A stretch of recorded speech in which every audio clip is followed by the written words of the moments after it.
오늘 함께 나눌 하나님의 말씀은 누가복음 15장 22절부터 24절 그리고 28절 말씀입니다. 누가복음 15장 22절부터 24절 그리고 28절. 화면을 보면서 말씀을 보면서 한 목소리로 읽겠습니다. 먼저 22절부터 24절 시작. 아버지는 종들에게 이르되 제일 좋은 옷을 내어다가 입히고 손에 가락지를 끼우고 발에 신을 신기라. 그리고 살찐 송아지를 끌어다가 잡으라. 우리가 먹고 즐기자. 이 내 아들은 죽었다가 다시 살아났으며 내가 잃었다가 다시 얻었노라 하니 그들이 즐거워하더라. 28절 시작. 그가 노하여 들어가고자 하지 않 시작됩니다. 죄, 십자가, 회개, 부활, 영접, 정체성, 복음과 교회. 그리고 복음 이후의 삶, 첫 번째 광야의 삶이고 두 번째 가나안을 소망하는 삶. 이렇게 각각의 주제를 살펴보고 복음이 우리 삶에 실제로 어떻게 작용하는지를 나누려고 합니다. 앞으로 5월까지 진행될 것 같은데요. 이 시간을 통해 우리에게 주시는 하나님의 은혜와 자유가 넘치길 축복합니다. 복음, 여러분은 복음을 어떻게 이해하고 있으십니까? 여러분이 생각하는 복음은 무엇이에요? 우리는 예수님을 믿고 복음을 받아들였기 때문에 이 자리에 나와서 함께 예배드리고 있죠. 우리는 모두 복음을 알고 있습니다. 복음을 알고 있어요. 다른 사람에게 복음을 좀 소개해 보세요 라고 말씀을 드린다면 소개하기 위해서 우리 머릿속에는 복음은 이런 거지 라고 아마 생각을 정리를 할 거예요. 근데 여러분이 생각하는 복음, 그 생각이 맞습니다. 그런데요, 우리는 때로 부분적인 지식으로 오류를 만들기도 하는 것 같아요. 여러분이 생각하는 것이 복음은 맞지만 그것이 부분적이기 때문에 때로 오류가 생기기도 하는 것 같습니다. 부분적인 지식 자체가 오류라는 말씀이 아니라 그 부분을 전체적인 것처럼 생각해서 때로 오류에 빠질 때가 있다는 거예요. 마치 시각장애인이 코끼리를 다리를 만지면서 눈이 안 보이니까 다리를 만지면서 코끼리는 통나무 같습니다. 코를 만지면서 코끼리는 밧줄과 같습니다.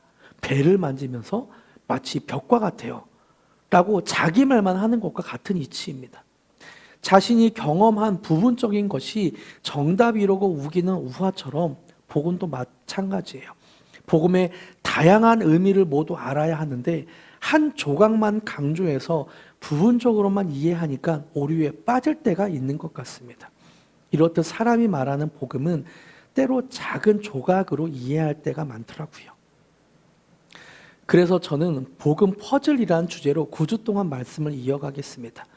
퍼즐은 작은 조각들이 모여서 각각의 위치를 찾아 큰 그림으로 맞추는 거잖아요. 큰 그림을 만드는 거잖아요. 그래서 복음을 7가지 주제로 구분지어서 복음에 담긴 신비한 비밀들을 하나하나 풀어가도록 하겠습니다.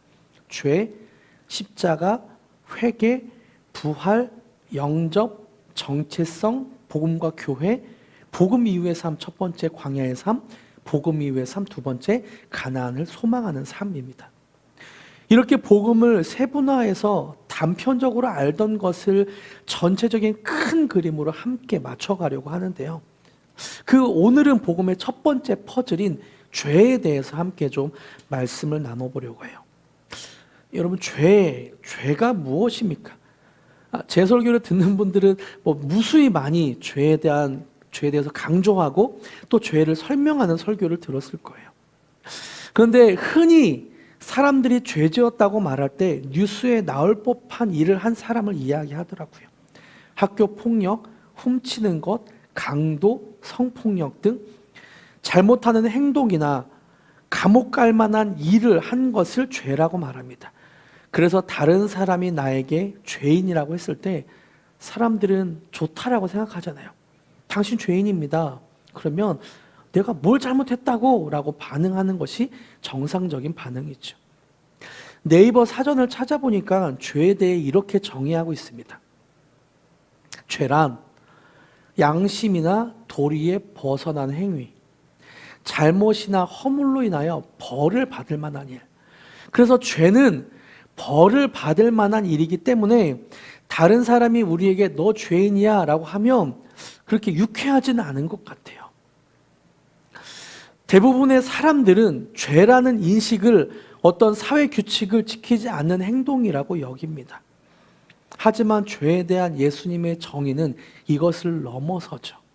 오늘 함께 읽은 본문, 아까 읽은 본문이 예수님이 말씀하시는 죄의 개념을 너무나 잘 설명하고 있습니다.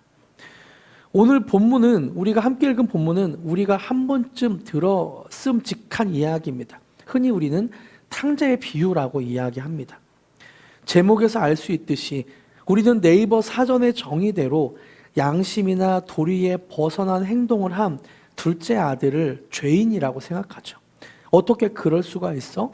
아버지가 죽지도 않았는데 아버지의 유산을 달라고 하고 아버지에게 배은 망덕하고 그렇게 먼 나라로 가서 허랑방탕하게 생활하다가 모든 재산을 탕진하고 다 써버리고 염치가 있으면 아버지께 돌아오지 말아야지. 아버지께 돌아와서 아버지가 그렇게 안아주시는, 아무리 그렇게 죄를 지었지만 죄인인 하나님이 아버지가 그 죄인을 받아주신다는 내용을 주목해서 우리는 보죠. 그래서 그 제목을 탕자의 비유라고 말하기도 해요. 하지만 예수님이 말씀하신 진정한 메시지는 이 탕자에게 주목되어 있는 것은 아니었습니다. 왜냐하면 탕자뿐만 아니라 두 형제 모두가 아버지에게 죄를 지었기 때문이에요. 이 비유를 이해하기 위해서는 예수님의 가르침을 지금 듣고 있는, 예수님의 말씀을 듣고 있는 사람들이 누구인지를 먼저 알아야 되는데요. 예수님이 말씀하실 때 주변에 있었던 사람들을 특별하게 누가복음 15장에서는 분명하게 지목하고 있습니다. 특별히 두 부류를 지목하고 있는데요. 우선 첫 번째 부류를 누가복음 15장 1절에서는 모든 세리와 죄인들이 말씀을 들으러 라고 말씀하고 있습니다. 예수님의 말씀을 듣는 사람, 첫 번째 사람들은 모든 세리와 죄인들이에요. 그리고 두 번째 부류를 2절에서 말씀하고 있는데요. 2절은 누구라고 말씀하고 있는가? 바리새인과 서기관들이라고 말하고 있죠. 첫 번째는 모든 세리와 죄인들. 두 번째는 바리새인과 서기관들입니다. 이 바리새인과 서기관들도 세리와 죄인들과 똑같은 모습입니다. 겉모양이나 행동으로 봤을 때는 세리와 죄인들이 비유에 나오는 탕자, 둘째 아들이고, 그리고 바리새인과 서기관들은 첫째 아들과 비슷한 모습이죠. 그래서 우리는 탕자가 양심이나 도리에 어긋난 행동을 했다, 둘째 아들처럼 사회와 가정의 정통 윤리를 버리고 집을 나가 허랑방탕한 사람이 죄인이다 라고 생각을 합니다. 예수님 곁에 있었던 민족을 배반한 세리들, 또 창녀들이, 죄인들이 바로 둘째 아들과 같은 죄인이다 라고 지목을 하죠. 그리고 비유 속의 첫째 아들로 비유되는 두 번째 부류인 바리새인과 서기관들은 아주 착한 사람, 전통 윤리를 잘 지키고 성경을 공부하고 아주 순종적이고 제사에 충실히 참여하고 꾸준히 금식과 기도를 했던, 한마디로 착한 사람이라고 여기고 있었습니다. 우리가 그러니까 그 당시에 그 사람들이 그렇게 여기고 있었다는 거예요. 팀 켈러 목사님은 탕보 하나님이라는 책에서 예수님이 이 비유를 하신 목적에 대해서 설명하고 있습니다. 제가 읽어드릴게요. 예수의 목적은 우리의 마음을 따뜻하게 하는 것이 아니라 우리의 사고방식을 부수는 데 있었다.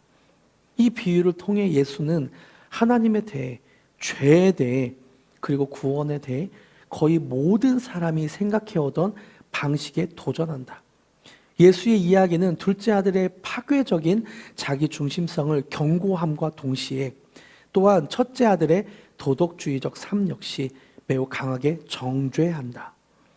종교가 없는 자들이나 종교적인 자들이나 모두 영적으로 길을 잃었으며 그 두 가지 방식의 삶 모두 막다른 골목으로 향해 있고 어떻게 하나님에게 이룰 수 있는지에 대해 인류가 생각해낸 방법은 모두 모두 틀렸다고 말하고 있는 것이다. 첫째 아들도 예수님은 정죄하고 있고 틀렸다고 말하고 있습니다. 전통적으로 탕자의 비유는 나쁜 아들과 좋은 아들, 즉 두 명의 아들로 구분짓지만 팀 켈러 목사님은 이 두 아들이 모두 똑같은 죄인이라고 말하고 있습니다. 왜냐하면 두 형제의 행동은 달랐어도 마음은 같았기 때문입니다. 형은 아버지에게 얻을 유산을 바라면서 자기의 삶을 살고 있고, 동생은 아버지가 죽기 전에 유산을 달라면서 자기 삶을 살고 있습니다. 둘 다 자신의 인생이니 자신이 주도하겠다고 하고 있습니다. 모습은 달라 보여도 속마음은 똑같아요. 둘 다 아버지에게 반항하고 있습니다. 아버지 입장에서 봤을 때 둘 다 아버지의 마음을 멀리 떠나 잃어버린 아들입니다. 그래서 예수님은 둘 다 자신의 욕심을 위해 아버지를 이용한 두 아들 모두 죄인이라고 지목하고 있는 겁니다. 팀 켈러 목사님은 첫째 아들에 대해 이렇게 묘사하고 설명하고 있어요. 잘 한번 보세요. 이 비유는 생각지 못했던 결말을 맞는다. 예수님은 첫째 아들이 아버지와 멀어진 상태에서 의도적으로 이야기를 끝낸다. 나쁜 아들은 아버지의 잔치에 참여하지만 좋은 아들은 그렇지 않다. 이야기의 결말을 듣고 있노라면 바리새인들이 헉 하고 숨을 멈추는 소리가 들리는 듯하다. 왜 첫째 아들은 잔치에 들어가지 않는가? 첫째 아들이 스스로 그 이유를 말한다. 왜냐하면 나는 결코 아버지에게 불순종한 적이 없기 때문입니다. 첫째 아들은 그의 선함에도 불구하고 아버지의 사랑을 잃는 것이 아니라 바로 그 선함 때문에 아버지의 사랑을 잃는 것이다. 첫째 아들과 아버지 사이에 벽을 만드는 것은 그의 죄가 아니라 도덕적인 삶이다. 그의 악행이 아니라 의로움이 그로 하여금 아버지의 잔치에 참여하지 못하게 막고 있는 것이다. 어떻게 이럴 수가 있을까? 첫째 아들이 가장 원했던 것은 무엇인가? 이 점을 생각해 보면 우리는 그 역시 동생과 똑같은 것을 원했음을 알게 된다. 그는 동생과 똑같이 아버지에 대해 분개하고 있다. 첫째 아들 역시 아버지보다는 아버지의 재산을 더 원한다. 그러나 동생이 멀리 떠나 있는 동안 첫째 아들은 아버지 가까이에 머무르며 결코 거역하지 않았다. 이것이 주도권을 장악하는 그의 방식이었다. 그가 말로 표현하지 않았던 요구는 나는 결코 당신에게 거역하지 않았습니다. 그러니까 이제 내 인생의 일들은 내가 원하는 방식대로 해주셔야 합니다. 이 두 형제의 마음은 똑같았다. 둘째 아들은 매우 나쁘게 행동하면서 반역했고 첫째 아들은 지극히 착하게 행동하면서 반역했다. 두 아들 모두 아버지의 마음에서 멀어졌다. 두 사람 모두 잃어버린 아들이다. 첫째 아들은 아버지에게 순종하면서 반역하고 있습니다. 어찌 보면 교회를 다니는 우리도 이런 첫째 아들의 모습과 비슷해져 가는지도 모르는 것 같아요. 하나님, 내가 말씀 이렇게 순종했잖아요. 하나님, 내가 하나님 앞에 이렇게 순종했잖아요. 하나님, 나는 저 사람과 다르지 않잖아요. 하나님, 세상에 살아가는 저 사람들과 나는 다르잖아요. 그렇게 말하고 있는 것 같아요. 그런데 하나님, 내 삶은 왜 이렇죠? 그것이 바로 첫째 아들이 말하는 그 말입니다. 여러분, 착하고 성실하게 사는 것도 죄입니다. 착하고 성실하게 사는 것, 말씀대로 사는 것을 무기로 삼아 하나님 앞에 요구하고 하나님 앞에 반역하고 있는 것, 그것이 바로 죄입니다. 착하게만 살았던 첫째 아들은 아버지의 잔치에 참여하지 않았어요. 왜요? 자신의 의로움 때문에, 자기 의 때문에 아버지의 잔치에 참여하지 않았습니다. 그 착함이 근거가 되어서 자신의 정당함을 요구하고 있습니다. 이것이 죄입니다. 그럼 성경이 말하는 진짜 죄, 성경이 말하는 조목조목 말씀하는 진짜 죄는 무엇인가? 죄가 세상에 유입된 사건을 살펴보면 더 쉽게 알 수 있습니다. 죄를 지었던 최초의 존재는 사단이고, 이 사단을 통해 최초로 죄를 지었던 사람이 바로 아담과 하와입니다. 사탄은 원래 하늘에서 아름다운 천사장이었어요. 특별히 음악을 다루는 천사였죠. 어찌나 아름답고 그 노래가 얼마나 듣기 좋았는지 다른 천사들이 그 천사장을, 음악을 타는 천사장을 계속 칭찬하는 거예요. 그러니까 천사였던 사탄은 나하고 하나님하고 별반 다를 바 없네. 내가 그 찬양을 받고 싶다. 그러면서 사탄이 되었습니다. 하나님이 받아야 될 찬양을 자기가 받고 싶다는 욕심 때문에 사탄이 되었어요. 이 사탄이 최초의 사람인 아담과 하와를 유혹해서 죄가 이 세상에 들어오게 합니다. 바로 선악과를 따먹게 한 거죠. 이 선악과를 따먹게 한 것이 자신이 지었던 똑같은 죄를 짓게 한 것으로부터 시작됩니다. 사탄은 자신이 지었던 죄를 아담과 하와에게 똑같이 말해요. 창세기 3장 5절, 너희가 그것을 먹는 날에는 너희 눈이 밝아져 하나님과 같이 되어 선악을 알 줄 하나님이 아심이니라. 아담과 하와는 하나님과 같이 되겠다는 마음을 먹고 하나님 앞에 반역을 했습니다. 이것이 죄입니다. 인간의 죄는 이것 때문에 생겼어요. 창세기에서 인간이 가장 교만해져 있던 사건을 묘사한 것이 바로 바벨탑 사건입니다. 하나님 앞에 극악무도하게 죄를 지었던 사건을 바벨탑 사건으로 창세기에서 그리고 있어요. 바벨탑을 지으면서 사람들은 이렇게 고백합니다. 그 마음에 있는 마음을 이렇게 고백해요. 창세기 11장 4절, 또 말하되 자 성읍과 탑을 건설하여 그 탑 꼭대기를 하늘에 닿게 하여 우리 이름을 내고 온 지면에 흩어짐을 면하자 하였더니, 하늘에 우리가 닿게 하여 우리 이름을 내자, 그렇게 말하고 있는 거죠. 하늘의 존재라고 여겼던 하나님에 대한 도전을 하고 있는 겁니다. 하나님 없이 인간의 힘만으로 신의 영역이라는 곳에 도달할 수 있다고 생각하며 그것을 실행하죠. 이렇게 피조물인 인간이 하나님과 같아지려고 한 것 자체를 성경은 죄라고 하고 있습니다. 첫째 아들처럼 하나님 앞에 반역하며 그 어떠한 것으로도 아버지를 아버지로 인정하지 않는 것, 하나님을 하나님으로 인정하지 않는 것, 그것이 죄라고 성경은 말하고 있어요. 하나님은 분명히 창조주와 피조물로 구분지었지만 하나님께 도전하는 것을 하나님은 죄라고 말씀합니다. 오늘날에도 이런 사건들이 많이 생기는 것 같아요. 인간의 힘으로 모든 것을 이룰 수 있다고 여기면서 하나님을 믿지 않으려는 생각들이 세상에 많습니다. 세상 사람들은 눈에 보이지 않는 하나님보다 오히려 우리에게 실제적으로 도움을 주는 돈이나 명예, 어떤 권력을 쟁취하라고 합니다.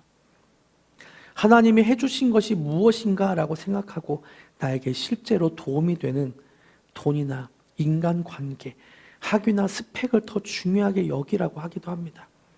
어려움에 빠지면 하나님 앞에 기도하기보다, 하나님을 인정하기보다 실제로 나에게 도움이 될 만한 것들을 더 의지하고 그것을 쫓으라고 세상은 계속 말합니다.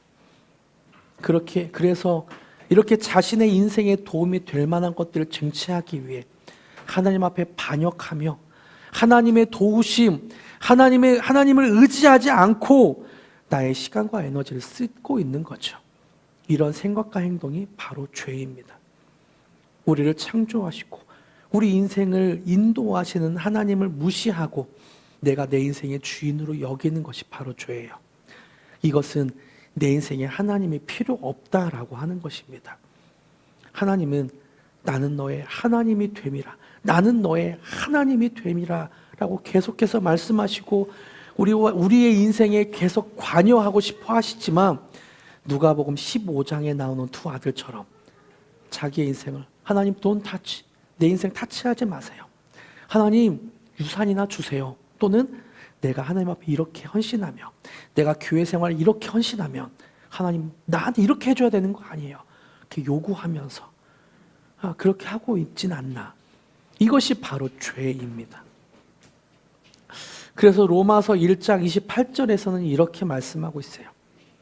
또한 그들이 마음에 하나님 두기를 싫어하며, 그들이 마음에 하나님 두기를 싫어하며 하나님께서 그들을 그 상실한 마음대로 내버려 두사 합당하지 못한 일을 하게 하셨으니 마음에 하나님 두기를 싫어한대요. 여러분, 일주일 동안 우리는 마음에 하나님을 얼마나 모시고 살았습니까? 우리 인생의 중요한 어떤 순간순간마다, 우리 인생의 중요한 어떤 선택의 순간마다, 어려운 순간마다 우리는 마음에 얼마나 하나님을 두었습니까? 마음에 하나님 두기를 싫어하니까 하나님이 그 상실한 마음대로 내버려 두셨대요. 그래서 합당하지 못한 일을 하게 하셨습니다. 이렇게 상실한 마음대로 내버려 두사 합당하지 못한 일들을 29절부터 32절까지에서는 분명히 조목조목 말씀하고 있어요. 한번 살펴볼까요? 곧 모든 불의, 추악, 탐욕, 악의가 가득한 자요, 시기, 살인이란 형제를 미워하는 것도 똑같은 거죠. 분쟁, 시기, 악독이 가득한 자요, 수군수군하는 자요. 이건 뒷담화입니다. 수군수군하는 자요, 비방하는 자요, 하나님께서 미워하시는 자요, 능욕하는 자요. 다른 사람은 비하하는 거예요. 능욕하는 자요, 교만한 자요, 자랑하는 자요, 악을 도모하는 자요, 부모를 거역하는 자요, 우매한 자요, 배약하는 자요, 무정한 자요, 무자비한 자라. 그들이 이같은 일을 행하는 자는 사형에 해당한다고 하나님께서 정하심을 알고도 자기들만 행할 뿐 아니라 또한 그런 일들을 행하는 자들을 옳다 하느니라. 자기만 이런 일을 행할 뿐 아니라 다른 사람도 그렇게 해도 돼, 교회 다녀도 다 똑같아, 그렇게 해도 돼 라고 옳다 하느니라 라고 말씀하고 있는 거죠. 그래서 죄는, 그래서 우리 모두는 죄인입니다. 바울은 그렇게 하나님 앞에 몸부림치면서 고백을 해요. 로마서 7장에 오라, 나는 공고한 자로다. 이 사망의 늪에서 누가 나를 건져낼까? 이 사망의 늪에서 누가 나를 건져낼까? 바울은 자신이 공고한 자라고 이렇게 말하고 있습니다. 의인은 없나니, 하나도 없나니. 이 세상에 의인은 한 사람도 없다고 성경은 계속해서 말씀하고 있는 거예요. 죄에서 자유한 사람은 그 누구도 없습니다. 추기경도 죄에서 자유하지 못합니다. 아무리 유명한 목사라도, 기도를 10시간 하고 성경을 몇십도, 몇 대, 몇 백도 읽은 사람이라도 죄에서 자유할 수 없습니다. 성경은 그 모든 사람이 죄라고 말하고 있어요. 아무리 24시간 매일 기도하는 사람이라도, 아무리 큰 헌신을 하고 있고 몇만 명 모이는 교회의 담임 목사를 하더라도, 위대한 하나님의 사역을 하는 사람이라도 성경은 분명히 말하고 있습니다. 그 사람도 죄인이다. 이렇게 죄를 제대로 이해하는 것은 굉장히 중요합니다. 왜냐하면 죄는 복음의 첫 단추이기 때문입니다. 침례신학대학교의 전도학 교수님이었던 박영철 교수님은 구멍난 복음을 기워라라는 책에서 이 죄에 대한 인식이 얼마나 중요한지를 이렇게 설명하고 있어요. 제가 읽어드릴게요. 우리가 복음의 본질을 이해하고 믿으며 복음 안에서 살아가는 일에 실패하는 첫 번째 이유는 죄의 본질을 제대로 이해하지 못하기 때문이다. 마치 와이셔츠의 첫 단추를 잘못 끼우면 나머지 단추들은 자동적으로 잘못 끼워질 수밖에 없는 것처럼, 죄에 대한 오해가 복음을 구성하는 다른 요소들에 대한 오해로 이끄는 시작점이 된다. 죄에 대한 오해가 복음을 구성하는 다른 요소들에 대한 오해로 이끄는 시작점인 것이다. 따라서 죄에 대한 바른 이해는 복음을 바르고 정확하게 이해하고 믿으며 소개하는 일에 필수적이다. 그토록 열정적으로 믿고 열심히 교회 생활을 하며 전도도 하지만 삶의 변화가 없고 제대로 전도의 열매를 맺지 못하는 이유 가운데 하나는 바로 죄가 무엇이며 왜 자신이 죄인인지를 분명하게 이해하지 못하기 때문이다. 죄를 이해하는 것은 회개할 죄가 무엇인지를 확실하게 알게 해줄 뿐만 아니라 나아가 예수님을 영접하는 과정에서 그분이 누구이시며 또 그분을 어떤 분으로 마음속에 영접하게 되는지를 결정하게 된다는 점에서 죄는 복음의 첫 단추요 출발점이 된다. 여러분, 죄는 복음의 첫 단추입니다. 내가 죄인인 것을 인정할 때에만 예수님이 필요합니다. 그리고 예수님이 내 인생에 어떤 일을 행하셨는지를 알게 될 거예요. 내가 죄인인 것이 부담스럽고 또 다른 사람이 당신 죄인입니다, 당신 죄를 지었습니다 라고 하는 것이 인정이 되지 않는다면 그 말은 나는 예수님이 내 인생에 필요 없습니다. 내 죄는 내가 해결하겠습니다. 나는 그럴듯한 사람이다 라고 고백하는 것과 똑같습니다. 여러분, 그래서 복음의 첫 출발은 죄에서부터 시작됩니다. 저는 오늘 말씀을 준비하며 말씀을 듣는 우리가, 여러분뿐만 아니라 저와 여러분이 마음에서부터 죄가 인정되길 성령님께 간절히 의탁하며 설교를 준비했습니다. 그래서 나는 지금까지 내 인생의 주인이 나라고 여겼던 것, 내가 괜찮은 인생처럼 여겼던 것, 그런 것들을 다 내려놓고 나는 죄인입니다 라고 마음으로부터 고백하길 간절히 기도했습니다. 그럴듯한 옷을 입고 그럴듯하게 아버지를 도와서 그럴듯하게 열심을 내었던 첫째 아들과 같아도 아버지를 반역하고 있던 죄인인 것은 변함이 없습니다. 자신이 첫째 아들과 같았다면 인정하십시오. 그리고 하나님 앞에, 예수님 앞에 내가 죄인입니다라고 고백하십시오. 만약 자신이 죄인인 것을 고백할 수 없다면 이 말은 예수님이 내 인생에 필요 없다는 의미입니다. 그리고 그저 예수님의 어떤 능력, 내 삶을 더 윤택하기 위하여서 둘째 아들처럼 하나님의 능력, 그 유산만을 바라고, 아니면 첫째 아들처럼 그 유산, 그 능력만을 바라보며 그렇게 헌신할 뿐이죠. 그 죄를 고백할 수 없다면 이 말은 복음이 어그러져 있다는 겁니다. 그 복음을 잘못 이해하고 있다는 거예요. 만약 자신이 죄인인 것을 정말 절실하게 느낀다면 예수님이 절대적으로 필요한 사람은 절박한 사람처럼 예수님께 매달립니다. 왜냐하면 자신에게는 더 이상 소망이 없기 때문이요.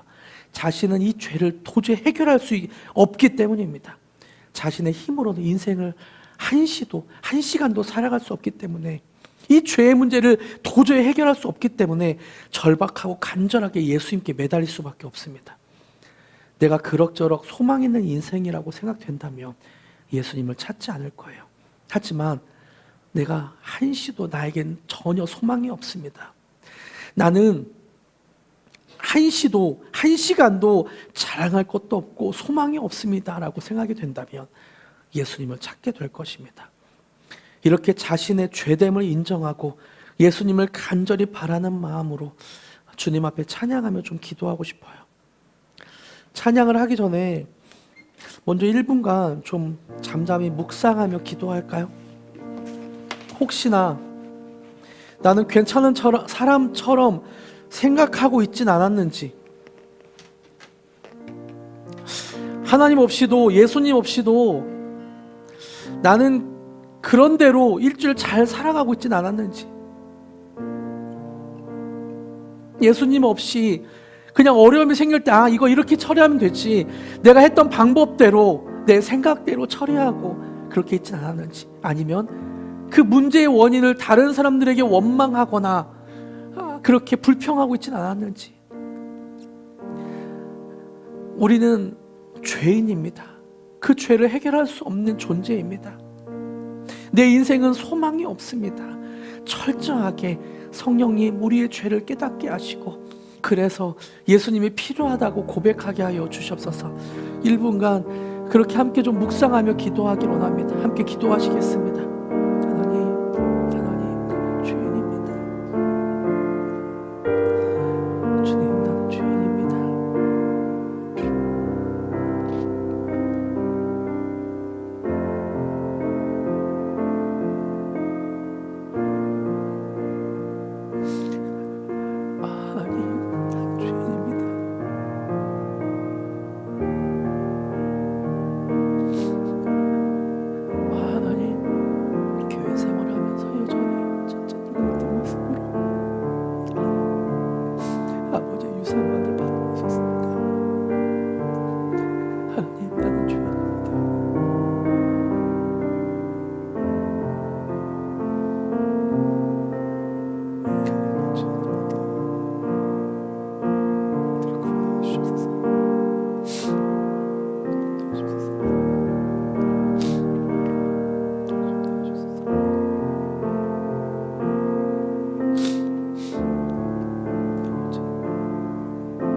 하나님, 우리는 모두 죄인입니다. 내 힘으로 한시도 살 수 없는데 내가 했던 경험들과 어떤 나의 지식으로 인생을 살려 했던 나는 죄인입니다. 하나님, 첫째들처럼 하나님 앞에 노력해서 아버지의 유산을 그저 바라보고 그 유산만을 탐했던 내가 죄인입니다. 하나님, 이 죄를 예수의 십자가로 사하여 주시옵소서. 십자가의 은혜가 우리 안에 넘치게 하여 주시옵고 날마다 죄됨을 더 깊이 깨닫고 알아가게 하여 주시옵소서. 예수님의 이름으로 기도합니다. 아멘. 나의 하나님 함께 찬양합시다. 나의 사랑, 너는 허여쁘고 참기하다. 어느 보석보다 귀하다. 내가 사랑스럽지 않을 때 너를 온전히 사랑하고 너와 함께하려 내가 왔노. 다시 한번, 나의 사랑, 너는 어여쁘고, 나의 사랑, 너는 어여쁘고 참 귀하다. 어느 보석보다 귀하다. 내가 사랑스럽지 않을 때 너를 온전히 사랑하고 너와 함께하려 내가 왔노라. 주님의 나라와 뜻이 나의 삶 속에 임하시며 주님 알기를 주만 보기를 소망해.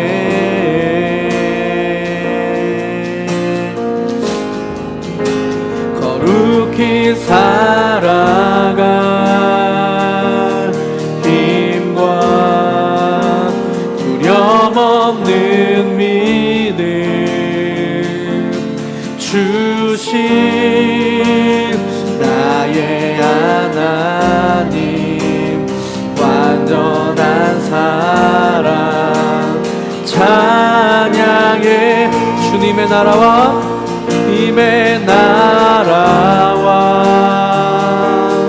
뜻이 나의 삶 속에 임하시며 주님 알기를 주만 보기를 소망해.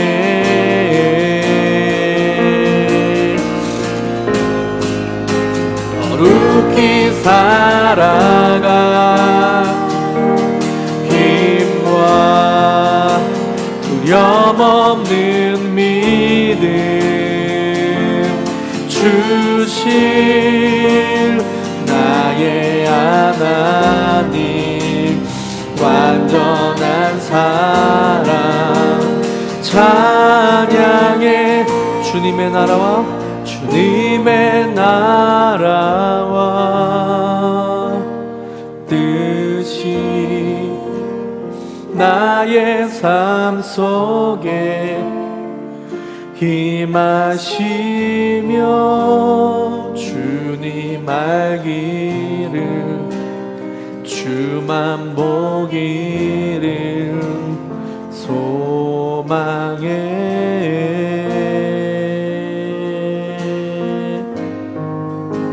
거룩히 살아갈 힘과 두려움 없는 믿음 주실 나의 하나님, 완전한 사랑 찬양해.